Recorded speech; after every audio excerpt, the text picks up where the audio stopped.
नैना जी मध्य प्रदेश से। राधे राधे महाराज जी। महाराज जी, आप कह रहे हैं कि आपके पति की एक दुर्घटना में निधन हो गया। महाराज जी, हमने बहुत प्रार्थनाएं की, सब कुछ हुआ, बट फिर भी उनको खो दिया। महाराज जी कह रहे हैं कि अभी भगवान में मतलब दूर हो गए हम भगवान। सबको कह रहे हैं कि होश में हो जाओ, तुम कसाईवाड़े में हो। इस लोक का नाम क्या है? फिर आश्चर्य की कौन सी बात है? कसाईवाड़े में कब कौन से पशु का नंबर कब आता है तो आश्चर्य की बात थोड़ी है। वो हरी हरी घास खा रहा, पंखा के नीचे है, वो समझ रहा मैं बड़ी मौज में नहीं, अगला नंबर तुम्हारा है। ये कसाईवाड़ा है काल का कसाईवाड़ा। सब काटे जाओगे, सब मारे जाओगे, क्योंकि इसका नाम मृत्यु लोक है। सब मरोगे। कोई आश्चर्य की बात, कोई संशय की बात? कोई गर्भ में मर जाता है, कोई गर्भ से बाहर आके मर जाता है, कोई बाल्यावस्था में मर जाता है, कोई जवानी में मरता है, कोई बुढ़ापे में मरता है। मरना तो है ही, और अपने कर्म के अनुसार मरना ही पड़ेगा। तो भगवान पे श्रद्धा करने की जरूरत इसमें क्या है? तुमने जो कर्म किए, तुम्हारी आयु है 30 वर्ष, तो 30 वर्ष के बाद एक सेकेंड में नहीं बढ़ सकती, तो तुम्हारे कर्म का फल तुम्हें मिल रहा है। भगवान उसमें क्या करें? जज को गाली देने की जरूरत नहीं है, वो न्यायाधीश सर्वज्ञ है, वो एक भी पॉइंट कहीं चूक नहीं करता है। तो गाली देने से क्या होगा? प्रार्थना करने से क्या होगा? मान लो आप खूब उपासना करो और उसको 30 वर्ष जीना, तो सिर्फ 30 वर्ष जिएगा, तुम्हारी उपासना उसको 32 वर्ष नहीं कर देगी। और भगवान को गाली देने से क्या? तुम अपने कर्मों को और बिगाड़ रहे हो, उसमें क्या है? इसका नाम मृत्यु लोक है। तुम्हें पता नहीं किस लोक में तुम आए हो। मृत्यु लोक, जहां हर समय मृत्यु का भय है। सब मरोगे, कोई नहीं बचोगे। समय है, तुम्हारे बाप मर गए, तुम्हारे बाबा मर गए, तुम भी मर जाओगे। ऐसे क्रम है। तुमसे लड़के उत्पन्न हुए, वो सयाने हुए, वो मरे, उनसे उत्पन्न हुए, वो सयाने हुए, वो मरे। ये क्रम चल रहा है। कार में बैठे जा रहे हैं, फिल्मी गाना सुनते हुए चले, एक्सीडेंट हुआ, पूरा परिवार मर गए। इसका नाम मृत्यु लोक है। यहाँ सब चाट जाएगा मृत्यु, किसी को बख्शेगा नहीं। कोई मरना नहीं चाहता और किसी अपने पारिवारिक जनों को कबूतर ने देखा बिल्ली आ रही तो आंख मूंद लिया कि है ही नहीं बिल्ली, तो बच जाएगा क्या? वो तो फाड़ के खा जाएगी। तो ऐसे है कि हम मृत्यु की बात सुनना नहीं चाहते, हम मरना नहीं चाहते। तुम्हारे चाहने से है। अब तो गड़ासे में आ गए हो, काटे जाओगे, पक्का काटे जाओगे। कैंसर, दिल फेल, किडनी फेल, ये सब क्या है? मृत्यु के गड़ासे हैं। मार रहे हैं, पूरे जगत को मार रहे हैं। और हम फूंक भी रहे हैं दूसरे के शरीरों को, लेकिन ये ज्ञान नहीं कि ये मेरी भी दशा होगी, मेरे शरीर की भी यही दशा होगी। आज से पाप नहीं करूंगा, आज से भगवान का भजन करूंगा, अच्छे कर्म करूंगा, दूसरों को सुख पहुंचाऊंगा। ये बात कहाँ आ रही दिमाग में? फिर प्लानिंगें बन रही है, वैसा करना, ऐसा करना, ऐसा। और प्लानिंग करते करते उनकी प्लानिंग हो गई, वो चले गए। ये आती है भावना कि अच्छे कर्म करूंगा, सब करूंगा, लेकिन फिर भी बीच बीच में ना भावनाएं दुनिया में इधर उधर हो जाती। इधर उधर इसलिए हो जाती कि नाम नहीं चल रहा। नाम जब करते हो, करते नहीं, निरंतर। जहां अंतर मिलेगा उठा के पटक देगा। ये शैतान है, मन एक शैतान है। इसको निरंतर लगाए रखो, समय मत दो। अगर समय दिया तो ये पटक देगा। ओवर थिंकिंग, इधर उधर भूत भविष्य का चिंतन, भोगों का चिंतन, ये पटक देगा। हमें टाइम ही नहीं देना। अनन्यस चिंतयन्तो माम ये जनाः पर्युपासते। भगवान कह रहे हैं जो जन मेरा अनन्य चिंतन करता है, भगवान कहते हैं उसका योगक्षेम वहन मैं करता हूं। क्या चिंता करनी है? भगवान की शरण में होकर नाम जप कर रहे हैं, पूर्व के आए हुए दुख सुख को सह रहे हैं, और नाम जप करते हुए शरीर छोड़ते हैं। हमारा आवागमन से मुक्ति हो गई, हम दुखों से निपट गए। तो नाम जप निरंतर, अंतर ना पड़ने पावे, मन को समय ना मिलने पावे, इतना नाम जप हम करें, तब हमारा मनुष्य जीवन सार्थक होगा। महाराज जी, जो मृत्यु वाला प्रसंग चल रहा था, तो महाराज जी इस दशा में हम कैसे फिर अपने आप को संभाल पाएंगे? नाम जप, केवल नाम जप, केवल नाम जप। आप देखो तो हम भगवान के नाम के बल से हैं। उसी की गर्जना की हम तुम्हें बता रहे, भगवान के नाम के बल से है। आप लोग क्या है? अपना बल रखते हैं, भगवान का बल नहीं है, भगवान का चिंतन का बल नहीं है, अपनी मानसिकता का बल है, अपनी कमाई का बल है। हम कितना कर सकते हैं? हम एक बहुत सीमित शक्ति वाले हैं। हमको असीम शक्ति से जुड़ना होगा, तब हमारी कामनाएं पूर्ण होंगी, तब हमारी बात बनेगी। और असीम शक्ति से जुड़ने के लिए पाप आचरण छोड़ना होगा, वो छोड़ नहीं पा रहे हैं। इसीलिए बार बार सुन के भी हम समझ के भी नहीं समझ पा रहे हैं, और हम फिर गिर जाते हैं। तो हाँ, इसको हमको संभालना होगा।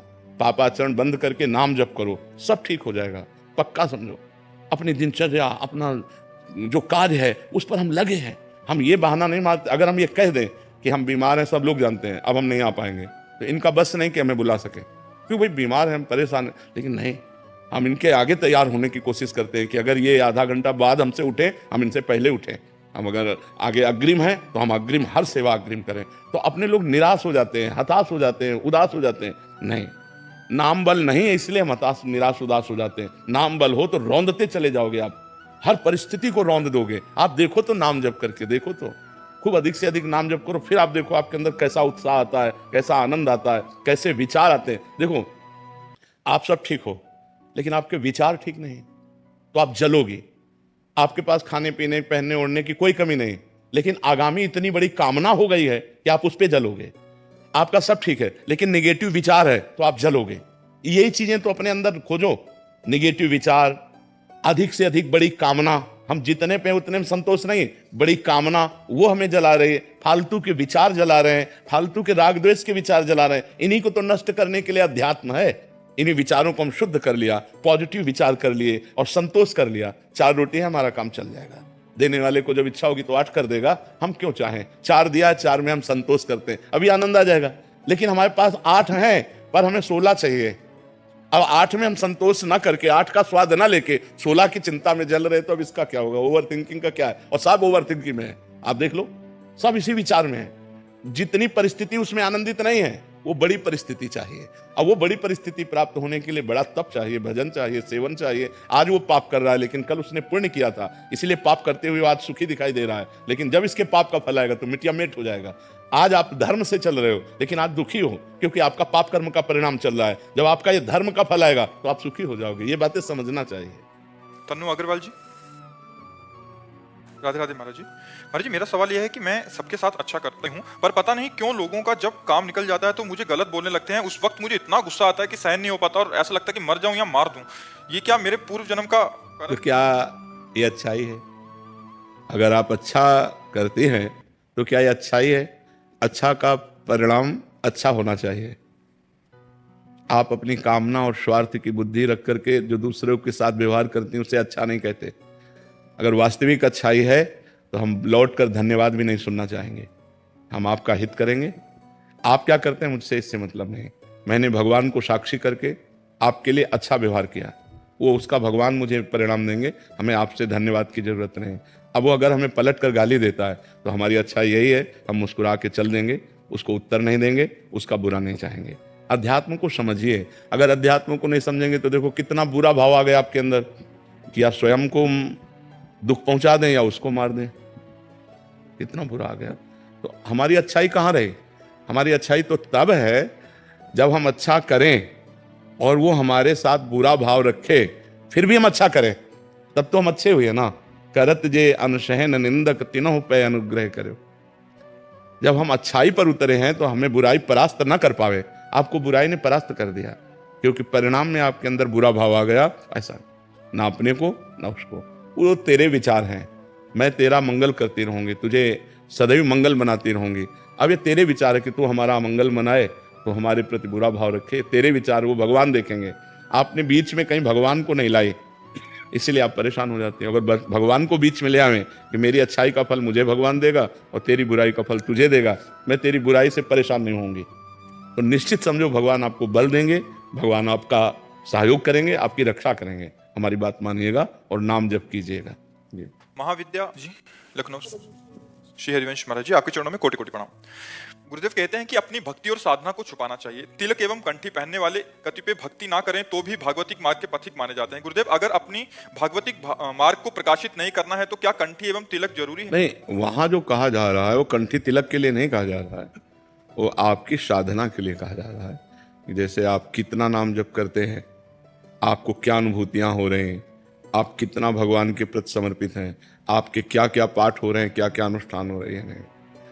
अपनी अनुभूतियों को, अपनी दिनचर्या को, अपनी साधना को तब तक छुपाए जब तक भगवत प्राप्ति ना हो जाए। और जब भगवत प्राप्ति हो गई तो फिर बात अलग है, फिर कोई भय का विषय नहीं रहता। इसलिए एक कंठी तिलक तो हमारा, जैसे आप लोग सुहाग धारण करते हैं ठसक से, ऐसे हम सुहाग धारण करते हैं। ये हमारा सुहाग है।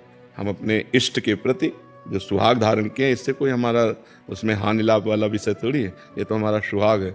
जैसे आप मंगलसूत्र धारण करते हैं, ऐसे हम कंठी धारण करते हैं अपने प्रीतम के लिए। जैसे आप मांग भरती है, ऐसे हम अपने प्रीतम का श्रृंगार करते हैं। ये हम देखते ही पता चल जाएगा राधा वल्लभी संत है, ये राधा वल्लभ जी का है, पता चल जाता है। ये रामानंदी है, ये राम जी का है, ये शिव जी का है। तो ये सुहाग है। इसमें थोड़ी कि कोई क्या कहेगा, इसमें नहीं। कंठी लगाओ, मान लगाओ, हम भले अपनी भक्ति को अनन्य नहीं हो, सामने वाला फिर इज्जत देने लगता है। सामने भगवान है, सामने वाला व्यक्ति क्यों देखती हो? सामने वाले में प्रभु है। अब उसकी सोच है, वो हमारा उपहास करे या सम्मान करे, उसकी विषय की बात है। हम उसकी मानसिकता से थोड़ी चलते हैं।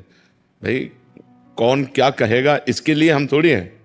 हमारी साधना, हमारी उपासना, तुम हमें अच्छा कहो या बुरा कहो, तुम गाली दो या सम्मान दो, तो तुम्हारी मति की बात है, हमारी मति की। अगर जो उपासक लोग क्या कहेंगे तो घर बैठो उपासना नहीं कर सकते।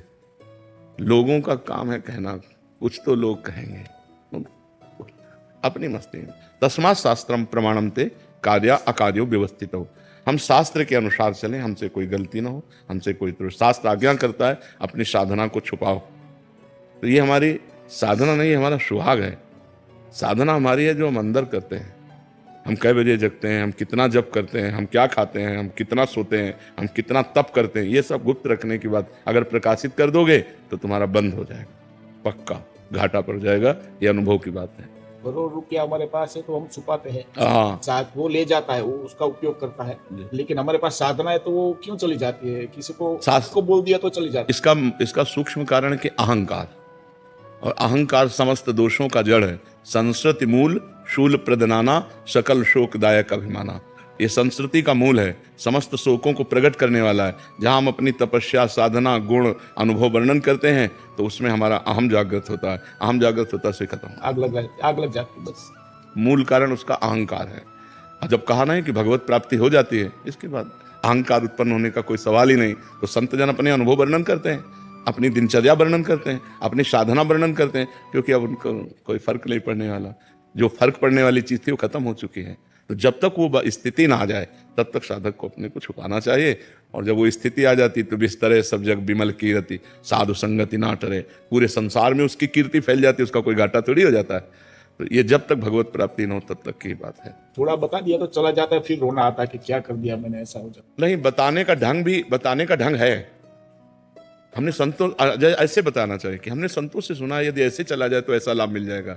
एक साधक कह रहे थे कि ऐसा हमने अनुष्ठान किया, वो आप कर रहे हो, लेकिन एक साधक कह रहे थे हमने ऐसा अनुष्ठान किया, उसका ये लाभ मिला, अगर आप ये अनुष्ठान करें तो लाभ मिलेगा। वो साधक ऐसा कह रहे थे, आप कहीं नहीं है। आप अपनी बात कह रहे हैं, लेकिन संत और साधक शब्द का प्रयोग करके तो आप बच गए।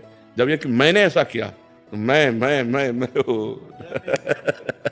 यदि गलती से दिनचर्या किसी को बता दिया और बिल्कुल अस्त व्यस्त हो गई, दोबारा से वापस चल सकते हैं। हाँ, बस पश्चाताप करें, अंदर जलन हो कि यार मतलब बहुत गलत हो गया, बहुत, अब आगे से गलती नहीं करेंगे। अब जैसे कोई पूछा तुम कै बजे जगती हो, 6 बजे ठाकुर जी जगा देते हैं। तुम कितना भजन करते हो? जितना ठाकुर जी करा देते हैं।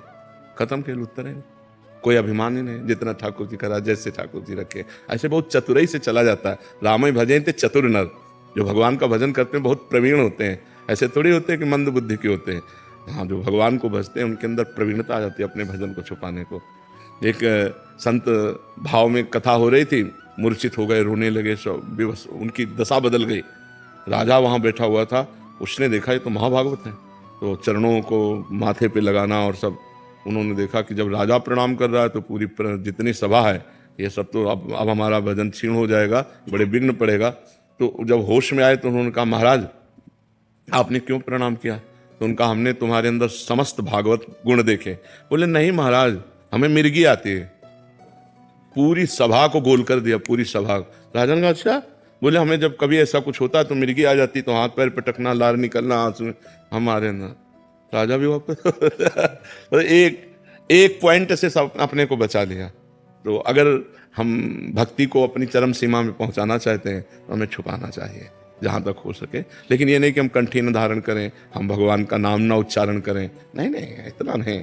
हम अपनी दिनचर्या को, अपनी तपस्या को, अपने अनुष्ठान को गुप्त रखें। वो हमारी ठसक है। हाँ, वो हमारी गुप्त वस्तु है, वो हमारे अंदर की वस्तु से प्रकट न करें। निधि अग्रवाल जी, वेस्ट बंगाल। राधे राधे। राधे राधे महाराज जी। महाराज जी आपके चरणों में कोटि कोटि। महाराज जी आपके सत्संग के माध्यम से गुरु महिमा और जीवन का लक्ष्य समझ पाई। महाराज जी मैंने गुरु दीक्षा ले रखी है, लेकिन ज्ञान के अभाव रहने के कारण जैसे भजन होना चाहिए था वैसे नहीं हुआ। गुरु अपराधी सी महसूस करती हूँ। जैसे कि आप कहते हैं कि गुरु तत्व एक ही है, हमारे गुरुदेव अंतर ध्यान हो चुके हैं, मैं आप में गुरु स्वरूप देखती हूँ। महाराज जी हमारे गुरु मानस जाप और मानस ध्यान की साधना बताते थे, लेकिन मेरा ध्यान ठीक से नहीं हो पाता, मन भटकता है। गुरुदेव आप नाम जाप पर जोर देते हैं कि कलयुग केवल नाम आधारा, तो महाराज जी मैं सिर्फ नाम जाप करूं तो क्या कल्याण हो जाएगा अगर ध्यान और साधना ये भी ना हो? बिल्कुल बिल्कुल बिल्कुल। जानबूझकर आग को छुओ या धोखे से आग छू जाए या कोई जबरदस्ती छुआ दे, तीनों प्रक्रियाओं में आग में दाहिका शक्ति वो जला देगी आपको, वो आपको ताप पहुंचाएगी। ऐसे नाम में पाप नाशक, भगवदानंद प्रदान करने वाली, भगवत साक्षात्कार करने वाली शक्ति है। तो भाव कुभाव अनख आलसहु नाम जपत मंगल दिशि दसहु। चाहे भाव से जपो, कुभाव से, आलस्य से जपो, चाहे जैसे जपो, तुम्हारा मंगल हो जाएगा।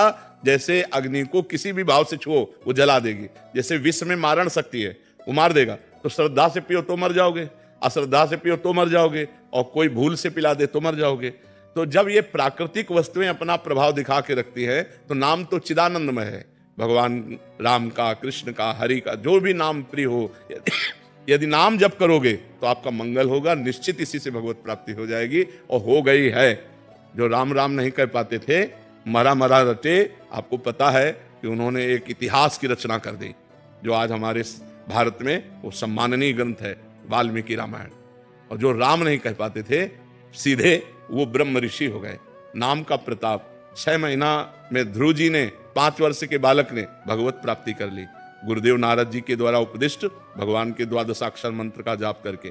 प्रहलाद जी ने नाम के बल से ही हिरण्यकश्यप के हर वार को फेल कर दिया। इसलिए हम विश्वास करें, नाम में अपार सामर्थ्य है।